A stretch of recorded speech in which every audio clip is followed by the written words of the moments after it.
Shalom, shalom à tout le monde et bonne année surtout. Comme vous l'avez déjà constaté pour certains, je suis dans une série de petites vidéos, question d'apporter ma petite pierre à l'édifice parce que, comme je le dis très souvent, que je crois à une chose, ce que la Bible disait que la nature soupirait et attendait la manifestation des fils de Dieu. Voilà. Si la nature entière était dans l'expectative, attendait que les enfants de Dieu se manifestent, c'est parce qu'ils savaient que la nature avait compris qu'il y avait quelque chose au sujet d'eux. Voyez-vous?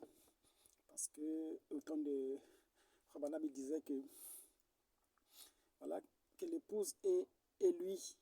Voyez-vous? Les croyants, ce sont les paroles du livre. Le livre de la vie de l'agneau, ce n'est pas un livre écrit par un homme, mais c'est le livre qui régit la vie éternelle. Et les croyants, ce sont que les paroles du livre. Alors, lorsque le livre de sceau est brisé, voyez-vous, nous devrions connaître qui est Dieu, quelle est sa nature et comment il agit. Je dis tout ça pour essayer de me mettre dans le bain, parce que vous savez que l'onction, quelquefois, il est un peu difficile à saisir. Mais à son époque, Frère Branham disait que l'onction, c'est quand un homme sait ce qu'il est en train de dire. Parce que nous ne croyons plus à ces choses-là, que l'onction, il faut sauter, il faut crier, il faut... Non, ça, ce n'est pas l'onction. Ça, c'est le courage. N'importe qui peut le faire. Mais l'onction, Frère Branham a défini, il dit que c'est quand un homme sait ce qu'il est en train de dire. Lorsque Jésus disait « Lazare sort », c'était l'onction suprême, voyez-vous. Mais une petite voix douce, « Lazare sort ». Il n'avait pas besoin de crier, voyez-vous. Pourquoi? Parce que il savait pertinemment qui il était et il savait que Lazare allait sortir. Voyez-vous? Quelqu'un qui est sûr, il n'a pas besoin de crier, il n'a pas besoin. Je ne dis pas que crier c'est mauvais, mais je veux simplement dire que l'autorité ne réside pas dans la puissance de la voix, voyez-vous. On peut être soft tout en étant autoritaire. Voilà. Bon, je dis cela juste pour essayer de me mettre dans mon bain. Je disais que je suis en train de faire une série de petites vidéos. J'appelle ça petite vidéo parce que je sais que quand une vidéo est assez dense, moi-même, je ne supporte pas d'écouter quelqu'un pendant longtemps. J'aime bien écouter en séquence parce que les gens sont tellement occupés qu'ils n'ont pas le temps à consacrer sur quelque chose. Voilà, donc, pour me résumer, la dernière fois, je vais commencer à parler sur les Bena Congo parce que nous croyons que Dieu avait élu un peuple. Voyez-vous, il avait vu un homme et cet homme-là a trouvé grâce à ses yeux, qu'on appelle Abraham, et il a béni, il a dit à Abraham que de toi je créerai une nation. Et ce qu'on appelle la nation bénie, une nation qui a été mise à part pour l'Éternel. Donc c'est la prunelle des yeux de l'Éternel, ce qu'on appelle Israël. L'amour que Dieu a envers Israël est éternel. Il a dit que Israël, mon peuple, je ne t'oublierai jamais. Voyez-vous, Dieu a toujours été avec son peuple Israël. Bien que l'interaction entre Dieu et son peuple a été difficile, parce qu'Israël s'est rebellé à la volonté de Dieu, mais Dieu, par tous les moyens, cherchait toujours à ramener Israël. Nous avons démontré la dernière fois qu'il y avait des dispensations, que Dieu agissait en fonction des dispensations, que les 3 enfants de Noé, c'était ça le type de dispensation qui allait régir le monde.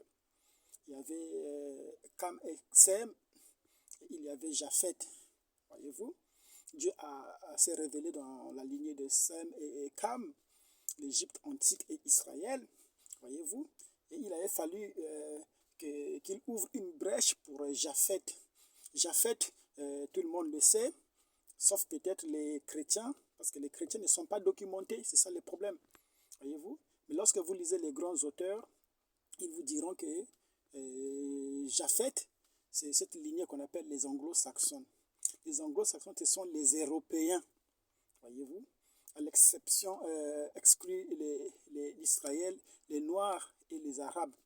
Parce que les Arabes et autres, ils font partie de la lignée de Cam et de Sem, voyez-vous. Parce que les Arabes, ils sortent d'Abraham, non pas Ésaü, voyez-vous. Donc, eux et Ismaël, voyez-vous, sont ont formé ce qu'on appelle les Arabes. Mais la lignée de Japheth, ce sont les Anglo-Saxons, voyez-vous.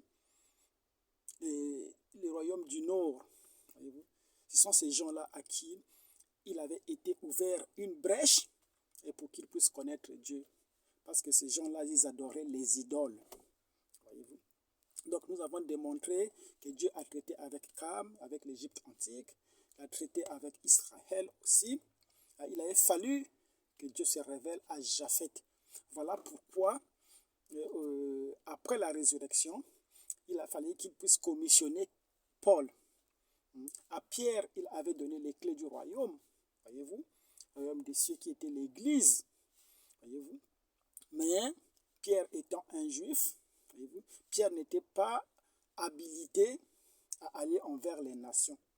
Mais il avait choisi quelqu'un, Saoul de Tarsis. Et c'est lui, Saoul et Barnabas, qui avaient été choisis pour apporter le message aux anglo-saxons. Et Frère Branham est revenu sur ça pour dire que de la même manière, que là je suis en train de me résumer, de la même manière que les Juifs ont apporté le message aux gens des nations, aux gentils, voyez-vous, ceux des gentils aussi ramèneront le message aux Juifs, voyez-vous. Et quand on parle des gens des Juifs, des nations, nous avons déjà expliqué longtemps que l'Afrique, que les Noirs ne sont pas concernés. Quand on parle des gentils, on veut parler de Japheth, des enfants de Japheth. Et les enfants de Japheth, ce sont les anglo-saxons. Je pense que sur ça, on doit déjà s'entendre. Sinon, le reste, vous ne comprendrez pas parce qu'on n'est pas obligé de parler noir, ceci. Lorsqu'on parle de Japheth, vous comprenez que Japheth, l'Afrique n'est pas inclus. C'est la mauvaise interprétation des Écritures qui voulait qu'on nous prêche le même type d'évangile. Voyez-vous? Parce que Frère Branham dit que Dieu se révèle avec Israël autrement que de la façon qu'il se révèle avec les gentils. C'est pourquoi en Égypte, avant que Joseph ne se révèle à ses frères, il avait fallu que sa femme entre dans la maison. Sa femme devrait entrer. Il devait sortir sa femme afin de se révéler à ses frères. Pourquoi? Parce que la dispensation d'Israël est différente de la dispensation des nations.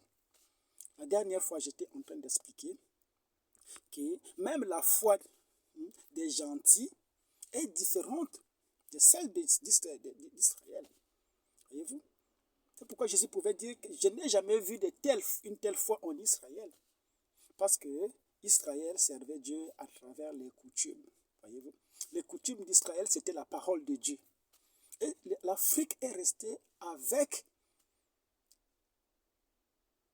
voyez-vous, Israël, qui est l'Afrique aujourd'hui, qui est Israël, est restée servir Dieu avec la coutume. Malgré que le christianisme a été prêché ici en Afrique, mais vous voyez que l'Afrique marche toujours avec deux pieds, avec la coutume et le christianisme. Pourquoi? Parce que Israël ne pouvait pas oublier ses coutumes. Il est dans la coutume d'Israël de se faire circoncire. Il est dans la coutume d'Israël de respecter les sabbats. Et malgré le fait qu'on nous a prêché le christianisme, vous voyez que nous sommes restés collés à notre coutume. On continue toujours à circoncire les enfants aujourd'hui, même les chrétiens. Voyez-vous, c'est pour montrer que nous sommes restés dans l'alliance authentique avec Dieu. L'alliance que Dieu a fait avec Abraham à travers la circoncision. Parce que la circoncision était un symbole par lequel on allait reconnaître le peuple choisi. Voyez-vous, c'est pourquoi tous ceux qui sont issus d'Abraham se font circoncier. Je voudrais qu'on soit d'accord là-dessus. Donc la dernière fois, on était limité là-dessus. Pour dire que et Paul devait ramener le message aux gens, aux japhétistes. Et c'est ce qu'il a fait. Quand vous voyez les voyages missionnaires de Paul, l'itinéraire qu'il a parcouru, vous comprenez qu'il était à la recherche des gens des nations. Et de la même manière, Frère Branham dit que les gens des nations allaient ramener le message à Israël. Voyez-vous? Or, le dernier des japhétistes qui avait la lumière, le flambeau, c'était Frère Branham, le prophète Branham. Et lui a toujours répété qu'il croyait qu'il avait quelque chose à faire pour ramener Israël au Seigneur. Mais nous avons aussi dit la dernière fois que lorsque Frère Branham voulait aller en Israël, il a arrêté en Égypte, voyez-vous, et qu'il pensait qu'il devrait aller à Tel Aviv, voyez-vous, quelque chose lui a dit, non, n'y va pas. Mais pourtant, il voulait bien ramener Israël au Seigneur. Pour ramener Israël, il faut aller prêcher à Israël, faire des miracles là-bas pour qu'Israël puisse se convertir. Mais lorsque il veut faire comme ça, la voix lui dit ne va pas. Voyez-vous? Parce que le Saint-Esprit ne peut pas se tromper. Voyez-vous? Mais à la fin de son ministère, nous avons vu que son cœur était tourné vers l'Afrique. Voyez-vous? Il dit que mon ministère aura du succès en Afrique. Et en 1965, avant même sa mort, Frère Branham, il gémissait pour l'Afrique. Donc, honteux de lui, il dit que je crois que j'aurai encore l'occasion d'exercer mon ministère parmi les Africains. Parce qu'il y avait quelque chose. Mais à la base, lui, sa mission, ce n'était pas l'Afrique. Sa mission devrait être Israël. Ça, je le dis pour ceux qui ne croient pas qu'Israël, c'est ça l'Afrique. Puisque lui, il dit que je crois que j'ai quelque chose à voir avant mon départ, ramener Israël au Seigneur. Mais tout d'un coup, il commence à se pencher du côté de l'Afrique. Parce qu'il avait compris le message. Vous savez, toutes ces choses-là étaient cachées dans la révélation, dans les sceaux. Voyez-vous? Lorsque les sceaux ont été révélés, c'est là que Frère Branham dit que sa vision aussi avait changé. La Bible était devenue un livre nouveau. Voyez-vous? Donc si nous savons qu'Israël a été disséminé en Afrique et que la vraie Israël, celle qui était bénie, celle qui est issue biologiquement d'Abraham, se trouve en Afrique, nous savons que la continuité du plan devrait se manifester du côté de l'Afrique. Voyez-vous? Donc il est question aujourd'hui qu'on retrouve ce peuple-là d'Israël afin que ce peuple-là prenne le flambeau. Parce que nous avons vu que les nations, c'était l'olivier sauvage qui avait été greffé. Voyez-vous? Israël avait été endurci pour permettre aux anglo-saxons de connaître le véritable Dieu, de Nzambia Pungu. Parce qu'à l'époque de Jésus, voyez-vous, il y avait cette tendance-là. Quand Jésus arrive, il voit Pierre. Mais Pierre, il n'était pas judéen, Pierre. Pierre, il était galiléen, il était un Galila. Donc Pierre parlait le lingala. Voyez-vous? C'est pourquoi ceux qui parlent le lingala, ils aiment bien la pêche. Voyez-vous? Parce que Pierre était un Galila. Il parlait une langue, il parlait le lingala, alors que les autres, ils parlaient le kikongo, le benakongo. Là. Voyez-vous, Jésus parlait aussi le kikongo. Voyez? Parce que l'arménien antique ou les paléo-hébreux, c'était ça le kikongo. Parce que jusqu'à aujourd'hui, on ne sait pas déterminer entre les paléo-hébreux et les kikongo, qu'est-ce qui a influencé l'autre. Voyez-vous? Ce sont les langues qui sont tellement authentiques, qui sont tellement similaires, qu'aujourd'hui, sans l'ombre d'aucun doute, on accepte, que ce soit les grands théologiens, ils acceptent que le kikongo est cette langue-là qui a été à la base même de l'hébreu et de toutes les langues issues du latin. Voyez-vous? Le latin, les langues comme le français, c'est des patois en fait. C'est le mélange entre le latin et les patois qui donnent des langues comme le français, italien. C'est pourquoi on parle des langues gréco-latines, voyez-vous. Quand vous voyez les Kikongo aussi avec des patois, avec des mélanges avec des patois, ça donne telle langue. Voyez, c'est pour dire que nous sommes à un moment où les choses doivent être dites et clairement. Voyez-vous. Pourquoi? Parce que l'heure est arrivée où il faut révéler les choses. Donc, je dis tout ça en guise de résumé pour permettre à ceux qui n'ont pas suivi la première partie de ma vidéo puissent un peu se mettre dans le contexte. Parce qu'ils pourront se dire, mais qu'est-ce que celui-là, il raconte, il parle de quoi même, voyez-vous? Je parlais de ça. Aujourd'hui, je vais continuer sur le Bénin Congo. Pourquoi Bénin Congo? Les enfants de Congo. Qui est le Congo? Qui est l'ange là qui veille sur le Congo? C'est de ça que je vais parler sur la deuxième partie de ma vidéo. Honneur à la ville.